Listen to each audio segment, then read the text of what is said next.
السلام عليكم ورحمة الله وبركاته. برحب بأصدقائنا الجدد طلاب كلية العلوم جامعة المنوفية، أهلا وسهلا بيكم. أنا يوسف علام، ابن من أبناء كلية العلوم جامعة المنوفية. الصرح العظيم اللي خرج للمجتمع المصري وللعالم كله باحثين في مجالات العلوم زي الكيمياء والفيزياء والجيولوجيا والعلوم الأساسية، والمتخصصين في الأنتي كانسر دراجز، والناس اللي في المتخصصين في المعامل والمستشفيات والشركات والمستشفيات ومراكز البحوث. انت بتبقى داخل الكليه تايه، مش عارف الفرق ما بين الاقسام ومجالات عملها وطريقه المذاكره والمواد اللي قدامك. اول طريق بيجي في دماغك انك تسال حد من الشباب اللي انت بتشوفهم في الكليه او اللي موجودين على الجروبات او الناس القديمه. طبعا كل الناس فوق دماغنا، بس انت بقى زي ما بيقولوا كده بالبلدي بختك رزقك. يعني ربنا اراد لك ان انت تتكلم مع واحد مجتهد وناجح، بيجي بيقول لك الطريق الصح، تعمل ايه، تذاكر ازاي، تحضر محاضراتك، تتعلم سوفت سكيلز، تدخل في كيانات تطوعيه وما الى ذلك من الامور اللي بتخليك تكتسب مهارات اجتماعيه وتاهلك لسوق العمل.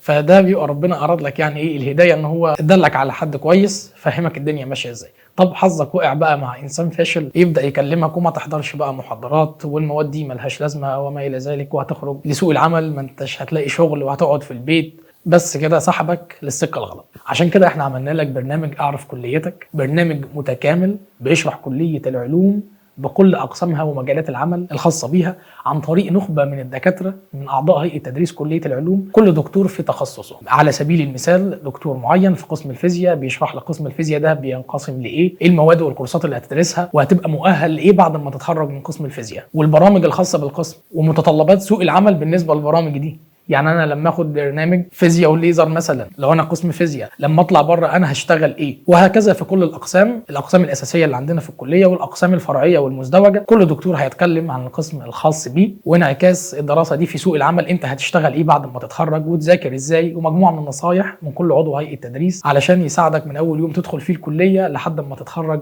باذن الله. مش كده وبس، في سوق العمل احنا اخترنا مجموعه من الشباب الخريجين المتميزين، كل واحد في تخصصه برضه، اللي شغالين في شركات انترناشونال، الناس اللي شغالين في المحاجر، في ابار بترول، في ابار الميه، في مراكز البحوث، في المستشفيات الكبيره، هيتكلموا برضه معاكم وهيقدموا لكم خبرتهم في سوق العمل، وقد ايه اللي هم درسوه في الكليه يحتاجوه في سوق العمل، وايه اللي احتاجوه مع اللي درسوه في الكليه كمان. مش اكتفائهم بالمحتوى العلمي اللي موجود في الكليه، الناس دي اخذت كورسات، الناس دي اخذت سوفت سكيلز، الناس دي اخذت لغات، واخدوا تدريبات اثناء فتره الكليه تاهلهم لسوق العمل. هناخد من كل واحد فيهم باذن الله فيديو قصير كده بيتكلم فيه عن مشواره خلال فتره الكليه، وبعد ما اتخرج، والرحله بتاعته في البحث عن عمل، وبعد ما استقر في مكان معين ولا شفت وراح لمكان تاني وهو فين دلوقتي. طبعا الناس دي كلها موجوده في اماكن مرموقه، علشان كده احنا حبينا ان احنا نجيب لكم الناس دي تديكم خبرتهم ويعرفوكم انه في امل، ان انت مش هتدخل كليه العلوم يعني انت كده خلاص انت كسر طب او كسر هندسه هتتخرج تقعد في البيت او تشتغل مدرس او اخصائي في معمل تحاليل. لا طبعا في مجالات كتير جدا متاحه قدامك، بس انت ما عندكش المعرفه الكفايه ليها، وان شاء الله احنا في برنامجنا اعرف كليتك هنقدم لك المعرفه دي. طبعا احنا في كليه العلوم شغالين بنظام الكريدت اورز سيستم، اللي هو نظام الساعات المعتمده، وهو نظام عالمي مطبق في معظم كليات العلوم في مصر. طبعا النظام ليه ابعاد وحيثيات انت ما تعرفهاش وانت داخل وتبقى صعبه عليك، علشان كده ده هيبقى موضوع الحلقه القادمه لينا ان شاء الله مع معالي وكيل الكليه لشؤون الطلاب والتعليم الاستاذ الدكتور ياسر كمال. هيشرح لك نظام الساعات المعتمده، حيثياته، ابعاده، انت المفروض تسجل كام ساعه، يعني ايه ساعه معتمده، يعني ايه انسان مراقب علميا وما الى ذلك، كل الامور الخاصه بنظام الساعات المعتمده، بحيث ان انت تبقى داخل الكليه فاهم النظام اللي انت ماشي بيه، لانه بيختلف تماما عن النظام العادي اللي بتشتغل بيه الكليات الاخرى. يعني ان شاء الله نقدم لك مجموعه من النصايح الخاصه بالكليه ومجالات عملها والسوفت سكيلز، وازاي تدخل كيانات تطوعيه، وهتستفيد ايه من الفولنتيرنج ورك بشكل عام. كل ده هنقدمه في شكل ريلز او شورتس على اليوتيوب، فتابعونا علشان يوصل لكم كل جديد.